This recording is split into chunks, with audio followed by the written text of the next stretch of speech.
पण गुजराती माणूस काहीतरी फायद्याशिवाय कुठली गोष्ट करत नाही.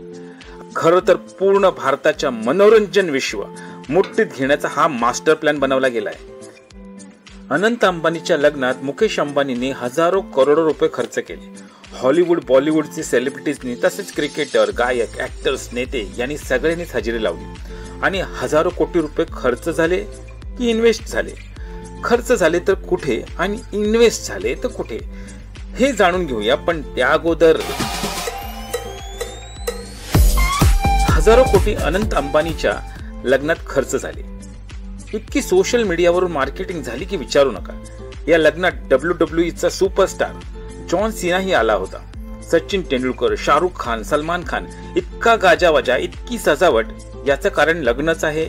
पण गुजराती माणूस काहीतरी फायद्याशिवाय कुठली गोष्ट करत नाही. आता आपण पाहू की ही गोष्ट काय आहे. हे लग्न म्हणजे एक स्मार्ट मार्केटिंगची हालचाल आहे. या वर्षी होणार आहे डिझनी, इंडिया आणि रिलायन्स एकत्रीकरण. हे एकत्र येऊन वायकॉम 18च्या सोबतीने सॅटेलाइट वरून 98 चॅनल कंट्रोल करणार आहेत. तर दुसरीकडे यांचंच एकत्रीकरण नेटफ्लिक्स आणि अमेझॉन प्राईम सोबत कॉम्पिटिशन ही करणार आहेत.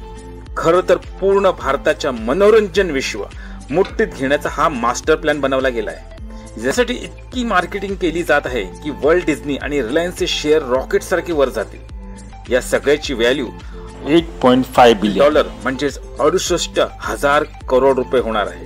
तर मुकेश अंबानींनी लग्नात हजारो करोड रुपये बर्बाद नाही केले तर इन्व्हेस्ट केले आहेत. उत्तर मिळालं असेल तर एक लाईक बनतोच आणि बघत राहा.